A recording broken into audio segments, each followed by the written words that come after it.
is that one.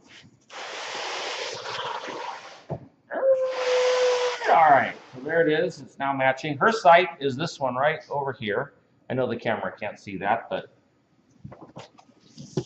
her site is that one right there. All right, and so you guys all know where the views are in relationship to this model. What you've got to do is translate that to this model. Okay?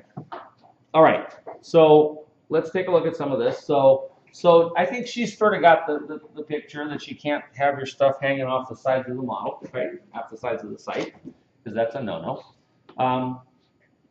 So some of the stuff that I'm kind of wondering about is views. So on this particular site, we've got not so good views from about that arrow there to about this arrow here. It's actually, that's pretty good right there. And so one of the things that I would be concerned with on this site is this one here, your living room, dining room combination. Because your good views are from about there around this way. And so what you might think about doing is potentially rotating this so that it maybe connects like that. Ah, okay, in which case, maybe like that. Okay. Which allows you to open up pretty much everything from here all the way over to here, right? And you can capture the good views. These windows here can be more selective to maybe just allow light in, the ones that could potentially see those houses up there. The other thing that you could do is rotate this all a little bit more. And if you rotate this enough, no matter where you put this thing, you're not going to see that. So it's up to you, right? But again, I would give it some thought in relationship to that. Okay, so that could work. You could do it like that too.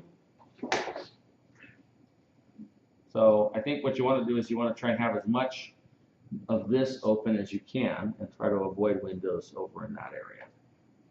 Okay, but if you go like this here, then it opens up more of this out. Okay, so that's one of the things. Second thing we talked about earlier, these two are going to be offset from each other, right? And unlike these we're going to ask you to kind of penetrate them a little bit more. Okay, so so by separating that out like that, that's good. It's working with the terrain. It's stepping down. That's the way that you had it. But you did have them both pressed up against here. When you do that, essentially you end up with coplanar conditions here and back here.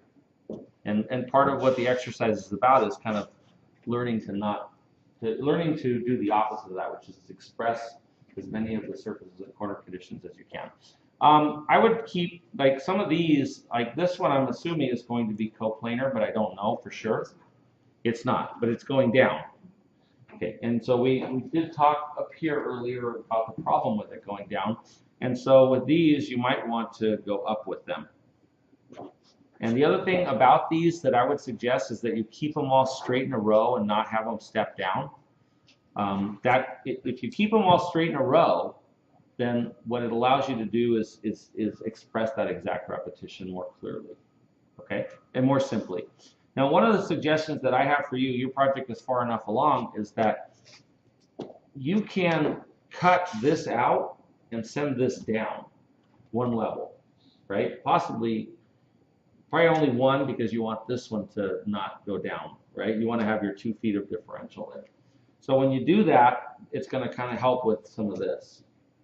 Okay, because this one will stay at grade, this will go down 2 feet.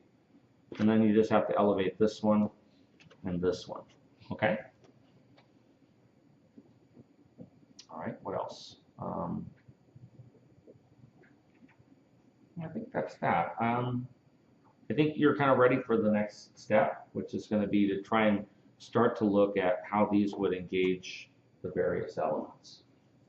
Okay? All right, good job.